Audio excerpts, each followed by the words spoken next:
Trick number 65 இது கிராவிடேஷன்ல வரக்கூடிய ஒரு கான்செப்ட். இந்த ட்ரிக்ஸ்லாம் வந்துன்னா திரும்ப திரும்ப போட்டு பிராக்டிஸ் பண்ணி பாருங்க. அப்பதான் வந்துன்னா நீட் எக்ஸாம்ல இந்த மாதிரியான கொஸ்டின்ஸ் எல்லாம் வரும்போது பார்த்ததுமே ஆன்சர் பண்றதுக்கு.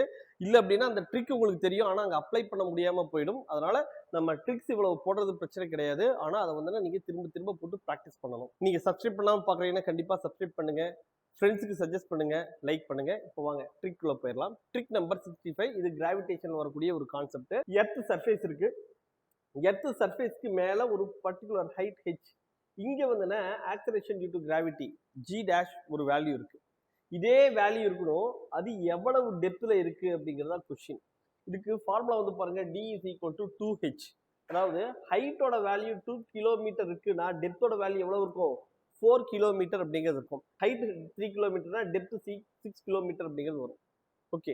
ஒருவேளை இவங்க என்ன பண்றாங்க டெப்த் கொடுத்துருவாங்க. டெப்த்தோட வேல்யூ வந்து 1 கிலோமீட்டர் கொடுத்துருவாங்க. அப்ப ஹைட் எவ்வளவு ஹைட்ல வந்து இந்த ஜி வேல்யூ வரும்னு கேட்பாங்க.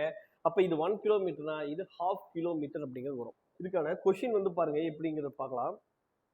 The acceleration due to gravity at a height 1 kilometer above the earth is same as at a depth below the surface of the earth then. அதாவது ஹைட் h வந்து 1 kilometre கொடுத்துட்டாங்க. அந்த 1 kilometre ஹைட்ல g value ஒரு value இருக்கு. அதே g value எவ்வளவு டெப்த்ல இருக்குன்னு பார்த்தோம்னா இப்பதான் நம்ம பார்த்தோம். இது 1 கிலோமீட்டர்னா டெப்த் d-க்கான வேல்யூ வந்து என்ன 2 கிலோமீட்டர் அப்படிங்கிறது வரும். சரியா? இந்த மாடல்ல உங்களுக்கு பிராக்டிஸ் கொஸ்டின்ஸ் வேணும் அப்படின்னா என்ன பண்றீங்கன்னா ட்ரிக் நம்பர் 65 அப்படிங்கிறது போட்டு உங்களோட நேம் அண்ட் டிஸ்ட்ரிக்ட 9750771555 அப்படிங்கிற இந்த நம்பருக்கு வந்து ஃபார்வர்ட் பண்றீங்க. ஃபார்வர்ட் பண்ணீங்கன்னா உங்களுக்கு தேவையான பிராக்டிஸ் கொஸ்டின்ஸ் உங்களை தேடி வரும்.